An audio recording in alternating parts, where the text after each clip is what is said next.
संभाजी ब्रिगेडचे नवीन गायकवाड यांच्यावर अक्कलकोटमध्ये काही समाजकंटकांनी हल्ला केला होता। त्यांच्यावर शहीद याच्या निषेधात सोलापुरामध्ये एक बैठक झाली। त्या बैठकीमध्ये अक्कलकोट बंदची हाक देण्यात आली होती। संपूर्ण अक्कलकोट शहर आज बंद ठेवण्यात आलं होतं। विविध संघटना तसंच अनेक संघटनेतील राजकीय पुढारी यांनी यामध्ये सहभाग नोंदवला होता। या बंदमध्ये सर्व समाजातील बांधवांनी मोठ्या संख्येने उत्स्फूर्तपणे प्रतिसाद दिला होता।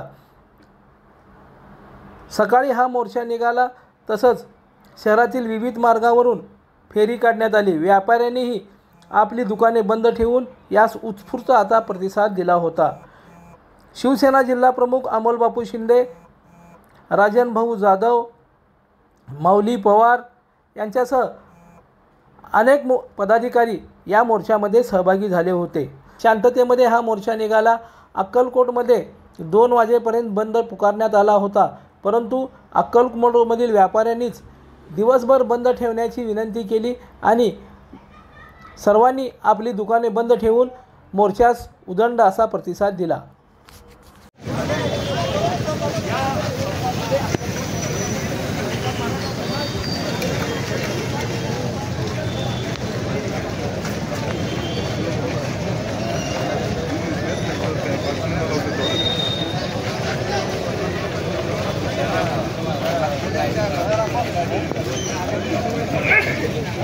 आमचे आयडॉल असलेले गोविंददादा गायकवाड यांच्यावर ज्या पद्धतीनं गेल्या 4 दिवसाखाली जो भ्याड हल्ला झाला त्याचा निषेध करण्याकरता संपूर्ण महाराष्ट्रातून वेगवेगळ्या पद्धतीनं प्रतिक्रिया उमटत आहेत आणि त्याचा भाग म्हणून आज अक्कलकोट बंद म्हणून करण्याकरता सकल मराठा समाज असेल, क्रांती मोर्चा असेल, विविध बहुजनांच्या संघटना असतील आणि ज्या ज्या लोकांना या घटनेचा निषेध करण्याकरता वाईट वाटले अशा सगळ्या वेगवेगळ्या समाजातून सुद्धा संघटना आणि ते लोक एकत्रित येऊन आपण बंद करत असताना लोकांमधून तीव्र अशा प्रतिक्रिया येत आहेत। दादांवर जो भ्याड हल्ला झाला तो हल्ला खऱ्या अर्थानं हा संपूर्ण समाजावर झालेला आहे। हा नुसतं एका व्यक्तीवरचा हल्ला नाही आहे, तर दादावरचा हल्ला खूप विचार करून आपल्या सगळ्यांना डॅमेज करण्याकरता झालेला हल्ला आहे। त्याची प्रतिक्रिया संपूर्ण महाराष्ट्रात मोठ्या प्रमाणात उमटत असताना अक्कलकोट आज बंद ठेवलं आहे। खरं तर अक्कलकोट हे स्वामी समर्थांच्या नगरीमध्ये अशी पद्धतीची घटना व्हायला नाही पाहिजे होती, पण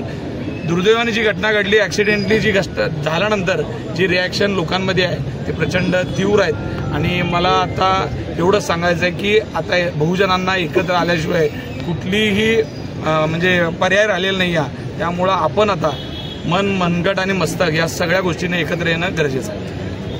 लोकदर्शन मराठी चॅनलला सबस्क्राइब करा, बेल बटनला क्लिक करा व लाईक करायला विसरू नका।